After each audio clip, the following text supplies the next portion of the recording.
Dear colleagues, excellencies, before we conclude this session of the general debate, I would like to tell you that one delegation has requested to exercise the right of reply.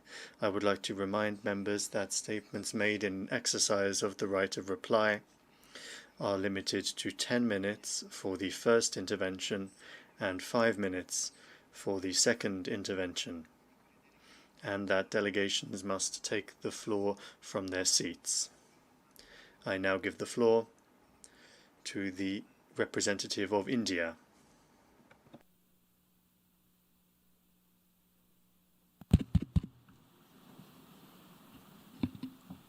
Mr. President, we exercise our right of reply to one more attempt by the leader of Pakistan to tarnish the image of this august forum by bringing in matters internal to my country and going so far as to spew falsehoods on the world stage. While such statements deserve our collective contempt and sympathy for the mindset of the person who utters falsehood repeatedly, I am taking the floor to set the record straight.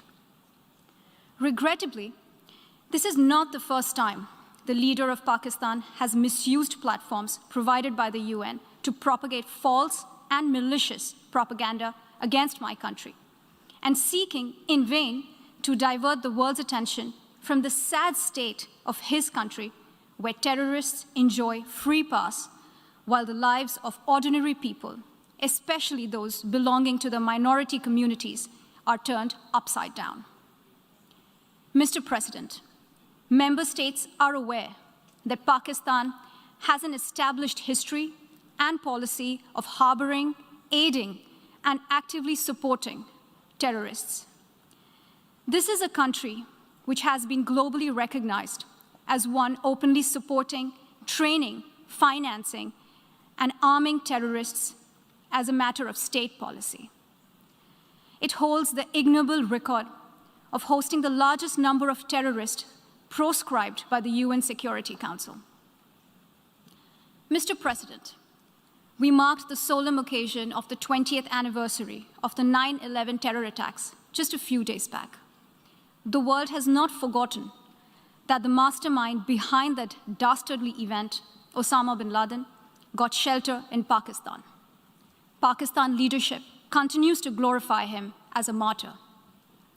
Regrettably, even today, we heard the leader of Pakistan trying to justify acts of terror.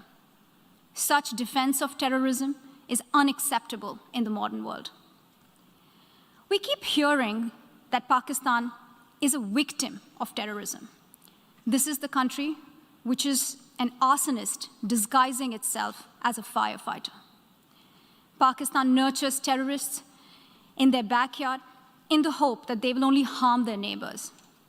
Our region, in fact, the entire world, has suffered because of their policies. On the other hand, they are trying to cover up sectarian violence in their country as acts of terror.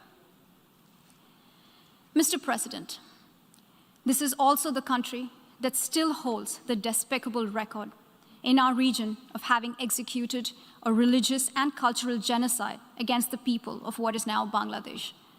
As we mark the 50th anniversary this year of that horrid event in history, there is not even an acknowledgement, much less accountability. Today, the minorities of Pakistan, the Sikhs, the Hindus, the Christians, live in constant fear and state-sponsored suppression of their rights. This is a regime where anti-Semitism is normalized by its leadership and even justified.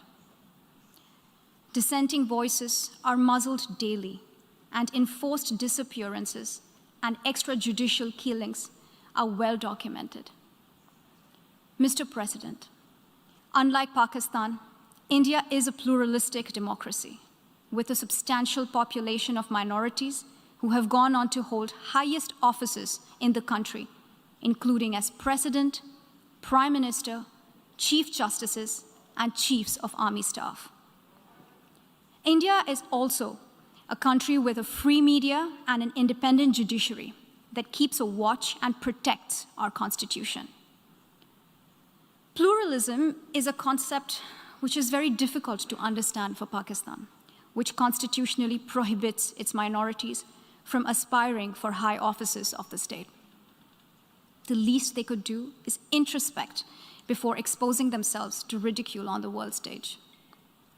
Finally, Mr. President, let me reiterate here that the entire Union territories of Jammu and Kashmir and Ladakh were, are, and will always be an integral and inalienable part of India.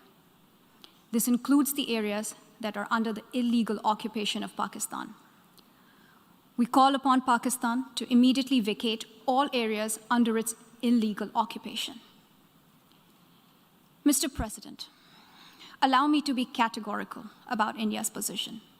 We desire normal relations with all our neighbors, including Pakistan.